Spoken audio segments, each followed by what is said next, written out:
So since Vigano's excommunication, I've been getting a lot of people asking me, how come this person isn't excommunicated? How come this person? What about this? What about him? But the names that come up the most are Father James Martin and Dr. Taylor Marshall. How come these guys haven't been excommunicated? And I've researched this quite a bit, so I'll give you my opinion. But first I want to say, I always get accused of being old-fashioned. I work with younger people. Most of the guys I work with are in their 20s. And they always say, Rob, you're 58 years old, you're just old-fashioned. That's not how things are these days. And I'm like, well, my church is 2,000 years old. So my beliefs go way further back than 58 years ago. And, but I have to admit, some are just my personal pet peeves. Like, for example, and I guess it's my upbringing, having a really hard-working, tough, blue-collar dad. And then, my first job was the United States military, U.S. Navy. And, one thing I learned in the Navy, you don't call out. I work with these guys, they call out like once a month. I don't, guys like me, and I'm sure there's plenty of you guys out there who are the same way, my age, at the analytics, most of you guys are my age. We don't call out. I can't remember the last time I called out sick. Maybe 20 years ago. I take days off, personal days pre-planned for a dentist or a doctor appointment or occasional vacation here and there or staycation in the blue collar America with Biden as president. But one of my pet peeves has always been when someone gets in trouble, they're always like, what about him? Someone gets in trouble at work. The one thing the military teaches, you take responsibility for yourself. Don't worry about him. When Jesus told St. Peter how he was going to die, Peter looked over, he looked at the disciple that Jesus loved. And I always assumed, and I guess I was taught, that disciple was St. John. But recently I found out that some theologians think it might have been Lazarus, who he raised from the dead, which is kind of interesting. But whoever it was, if I could paraphrase Jesus, he's like, don't worry about him, worry about yourself. Worry about what I'm telling you to do. You follow me. Don't worry about him. What is it to you if he remains alive till I return? It's none of your business. And that's how I see it, But St. Peter was a much greater Christian than me, and he asked that question. So I'm sure there's many better Christians than me out there asking the same question. So we'll start with Father James Martin. If you're not familiar with him, I made a video about him when I first discovered him. I was like, what the heck is up with this guy, And basically, he was speaking somewhere, I guess, and he was making fun of Christians, it seemed. Like, he was like, yeah, those people want to stone homosexuals. Look at the Old Testament. You could be stoned if you disrespect your mother. You could be stoned if you committed adultery. And he gave all these analogy, all these examples in the Old Testament that you could be stoned, including homosexuality. But he never mentioned that the New Testament calls homosexuality a sin. So I was like, man, this guy's just using a straw man or a red herring, kind of get our attention away. I'm like, why would he do this? It's very deceitful, I thought. And the more I watched this guy, I'm like, this guy is like promoting the homosexual lifestyle without promoting the homosexual lifestyle. And I knew when I came back to the church, I did a ton of research on the Catholic Church, because for most of my Christian life, I was anti-Catholic, So I found out a lot of things I believed about the Catholic Church were lies, including about your Pope, our Pope now. And one of the things I seen early on, because all my friends were like, oh, that new Pope is liberal. And I was like, wait a minute, he just excommunicated Father Greg Reynolds for promoting homosexual marriage, promoting the idea that women should be ordained. And so I'm like, well, what's the difference here? Well, the difference is Father James Martin isn't forthright. He implies that homosexuality is okay, where Father Greg Reynolds actually came out, and I think he even blessed some gay unions, and he was excommunicated, like 2012, 2013, like the first year Pope Francis was Pope he excommunicated, Father Greg Reynolds. But he hasn't, and it almost seems like he likes Father Martin. He's always bringing him up and encouraging him. So the excommunication process is long. You see with Vigano, he's been, what he got excommunicated for, he's been saying and doing for years. And then they gave him a trial, which he was too scared to go to. So they gave him a canon lawyer to defend him in his place. So they want to make sure, because excommunication is a very sad thing. I mean, Vigano cannot receive the sacraments. He's outside the church. This is very sad. This is very sad. This is a tragedy. Jesus said, if one sheep leaves the 99, a good shepherd goes and gets that one sheep.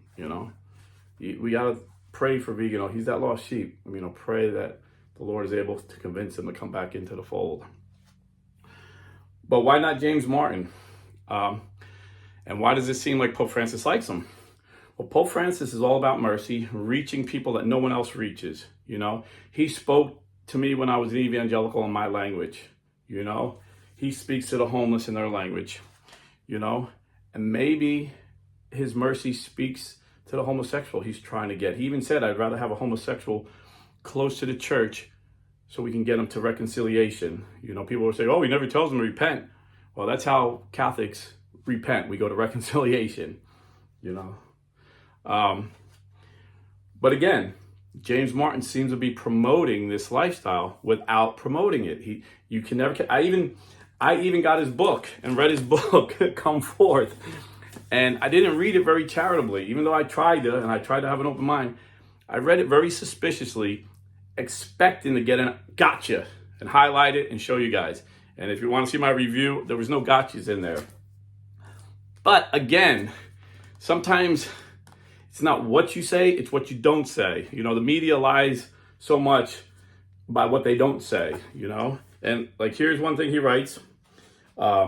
He's talking about picking up your cross and denying yourself. So right after he talks about picking up your cross, this is James Martin. He says, this is part of Jesus' command. The other part about denying ourselves is slightly different. And then he goes on to say, first, denying oneself is a kind of humility, as the New Jerome Biblical Commentary says, with admirable brevity. Self-denial means submission of one's will to God. This is good stuff so far. We deny ourselves but accede to God. When we confront something that we wish were not the case and that we cannot change, we may have to deny ourselves by accepting God's will. Hard as it may be, and trusting that God is present, the denial is the denial of what we want for ourselves. As Jesus says in Gethsemane, not my will, but yours be done. Second is a kind of asceticism. We deny ourselves things that are not good for us, that will harm us or others. If we're married, we deny ourselves the thrill of an intimate relationship, passionate romance, or sexual encounter with someone else. It's all good, because we know that is not good for us, for our spouse, or for the other person. Or we just deny ourselves the supposed satisfaction of harming or humiliating a person who offended us. Both are simple moral behaviors, not cheating and not being violent. But it is an asceticism of sorts. Being a follower of Christ means that kind of denial. Now, he has a ministry to homosexuals. That's his ministry, to reach out to the homosexual. Why didn't he put there, if you're attracted to same sex, you have to deny yourself? Like, that was the perfect opportunity. That's what I mean. Like, he omits stuff. Now, Pope Francis is a much better Christian than me. And the Catechism teaches us that we should always interpret someone's response, whatever they say, in the most charitable way possible. So I guess the most charitable way possible there is to say that James Martin is showing people that you have to deny yourself. And if they know the church teaching on homosexuality, they would deny themselves. So maybe that's how Pope Francis sees James Martin. I don't know. I don't know the conversations he has in private with him. Who knows what he's telling them? So that's James Martin. My personal opinion doesn't matter. But my personal opinion is he really believes homosexuality is good, but he wants to stay a priest, so he doesn't say it. Or maybe, when I first came back to the Catholic Church, I didn't understand the need for purgatory, but I knew, based on everything else, the evidence from the Bible and from history, that the Catholic Church was the church that Jesus Christ established. And as a Christian, knowing that, I needed to assent to the church, agree that the church is speaking truth in doctrine and dogma. So I accepted the doctrine, but I fully didn't understand it. So maybe a charitable way would be he accepts the doctrines of the church, but he doesn't understand it. I don't know. So that's James Martin. So the difference of Father Reynolds, Greg Reynolds, who got excommunicated, he said it straight up. He thought homosexuality was okay, wasn't a sin. Father James Martin implies it. And you've seen, like, the excommunication was like a court of law. He had a, if you don't have a lawyer, we'll give you one. If you don't show up, we'll even have a lawyer sit in your place. It's like a court of law. So, in a court of law, you can apply something. I'm going to murder this guy, but if you don't murder him, you can't get charged for murder. But if you do murder him, you get charged for murder. So I think that is why Father Martin hasn't been excommunicated. Now, on the other hand, Vigano got excommunicated because he said Pope Francis is not the Pope. There's no Pope. He's illegitimate. That is outright schism. That's boom. And he's been saying this publicly for years. And he condemned Vatican II. He said Vatican II was invalid. He doesn't accept Vatican II. These were the two things that he was excommunicated for. But he did other things. He called the Pope an Antichrist. He got reordained by Bishop Williamson, our former Bishop Williamson. Williamson's a twice excommunicated bishop. Not only was he excommunicated from the church, but the SSPX even threw him out. He was too bad even for the SSPX. He's a Holocaust denier. He hit a Nazi war criminal. He celebrated a Nazi war criminal's funeral. He's just an all-around bad guy. And this is some people say he started a parallel church called the Resistance. I just call it a cult. This is the cult I would say Vigano joined. But he clearly said Pope Francis isn't the Pope, which is an act of schism, which is worse than heresy. If you look at the Catechism, it'll explain heresy, or the Code of Canon Law, I forget what number. Heresy, schism, and apostasy. Heresy is teaching something that the church doesn't teach. It goes against church teaching, which is very sinful. It's a grave sin. Schism is saying the Pope's not the Pope, breaking union with the Pope. That's a worse sin. And apostasy is the worst of all. Apostasy is what Vigano is claiming Pope Francis has done. Means you totally reject every Christian doctrine. You're an atheist, basically. So Vigano straight up said it. And then when they called him to give his side, he doubled down and said, I don't want to be in union with you because you're not the Pope, he says to Pope Francis. And then he quotes Marcel Lefebvre, who was excommunicated and called Pope St. John Paul II an Antichrist. So he wants to be like that. So it was explicit. Now, Taylor Marshall implies that Pope Francis isn't the Pope. He says things like, he made a video called Pope Francis the Destroyer. He made a video that literally said Pope Francis is a heretic. He anathematized. Some people think they know more than the Pope. He thinks he has more authority than the Pope. He thinks he has the authority. He anathematized Pope Francis 3 times in one of his videos. It's amazing. But this is what pride does. But he implies, and he took a survey over a year ago. Who thinks Pope Francis is the valid Pope? More than half of his followers said they don't think he's the Pope. So more than half of his followers then were sedevacantists. Now he just does another, and he doesn't correct them. You would think, oh my goodness, if I took a poll like that, I would shut YouTube down. I would go to confession, shut it down, like, I'm leading people out of the church, God forgive me. But he doubled down on that. He was like, took a poll, like, okay, let me see where they're at. Okay, this is where my audience is. So he doubled down on this. His implications, again, he implies he's not the Pope, but he never comes out and says it. Just like he implied Pope St. John Paul II isn't a saint. In fact, he implied two saints weren't saints. He actually got a video and he said, these are his words, quoting verbatim. The only reason St. Paul VI and Pope St. Paul VI and Pope St. John Paul II are saints is because Pope Francis wanted to canonize Vatican II. They're not saints because they lived holy lives. He's talking about saints. This is the hubris. This is the pride this man has, you know. He don't just bash Pope Francis. Pope Francis is his biggest target now, but he bashes and he slanders Pope St. John Paul II as well. But he never comes out and says he's not a pope. But he lies. Father James Martin omits things. This guy literally lies. And the two Catholic brothers who are considered themselves rad trads made a video a couple of years ago. They realized that. They were shocked when they watched one of his videos and he literally lied about what Pope Francis said. You can look up the videos called Catholic Brothers, Why These Rad Trads Don't Follow Taylor Marshall Anymore. You know, I was shocked the first time I realized he was lying. It was one, he implied that Pope Francis was supporting abortion, and then when you heard the whole thing in context, it was the complete opposite. He made a video, Pope Francis says homosexuality is not a crime, and then he goes right into reading Romans 1 where it says homosexuality is a sin, and Corinthians where it talks about homosexuality being a sin. He's like, I can't believe this Pope is saying homosexual is not a crime. He's got a live chat saying, what is wrong with this Pope? This Pope's a heretic, this Pope, and he's encouraging these people. But notice what he's saying. It's not a crime, and then he's reading the Bible. It's a sin.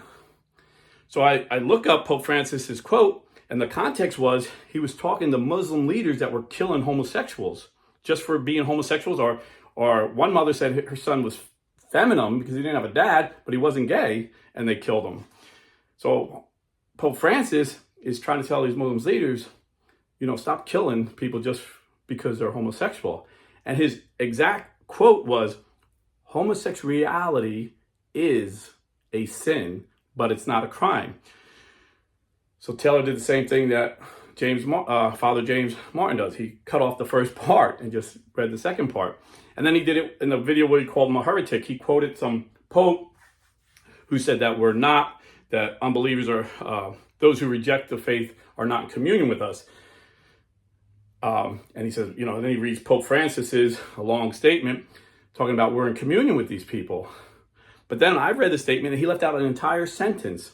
He's talking about people like I used to be, a Protestant that left the Catholic Church. And he says, on this life, they have communion of the saints. Wasn't talking about, the first Pope was talking about once they die, are we in communion with them? So he just does little things like that. If you listen to him and didn't listen to nobody else, you would think Pope Francis was going to ordain women. When Pope Francis said it would be impossible to ordain women, and Pope Francis actually changed canon law. I think it's like 1394 or 1390 something, where it says if a bishop ordains a woman, they're both excommunicated. On and on. He just lies. He literally outright lies, But he just implies that Pope Francis isn't the Pope. He implies that Pope Francis may be the Antichrist, and he brings schismatics on his show all the time and gives them a platform to say all these horrible things about our Pope. He implies Vatican II is illegitimate, but he'll never come out and say it. So he's very ambiguous, just like Father James Martin. So what do? You do what Jesus told Peter. You follow Jesus. You follow Jesus. And don't question Christ, and don't question the vicar of Christ. As Catholics, we know that Jesus told St. Peter, our first Pope, that you are Peter, and on this rock I will build my church, and the gates of hell will not prevail. The gates of hell would not prevail against our first Pope, the Vicar of Christ, St. Peter, and they will not prevail against this Pope, the Vicar of Christ, Pope Francis. Nero tried to destroy the church, and the church is still here. Luther tried to destroy the church, and the church is here. Lefebvre thought he was going to start a parallel church. The church is still here. Vigano thinks he's going to have this new parallel church, and he'll be dead and forgotten within a couple centuries, if the Lord doesn't come back by then, the Catholic Church will still be growing. There hasn't been 1 year from the time Jesus started the church in 33 AD till 2024. There's not been 1 year that the church hasn't grown. Not 1 year. So the Mormons like to say the church fell into apostasy after the last apostle died. Protestants say sometime in the medieval times. Lefebvre says it was St. John Paul II. Vigano now is saying it's Pope Francis. But Jesus said the gates of hell will never prevail against the church. St. Paul said, follow me as I follow Christ. Or as the blue-collar Catholic says it, follow the pastor as he follows the master. Follow your vicar of Christ, our vicar of Christ, as he follows Christ. God bless and stay Catholic.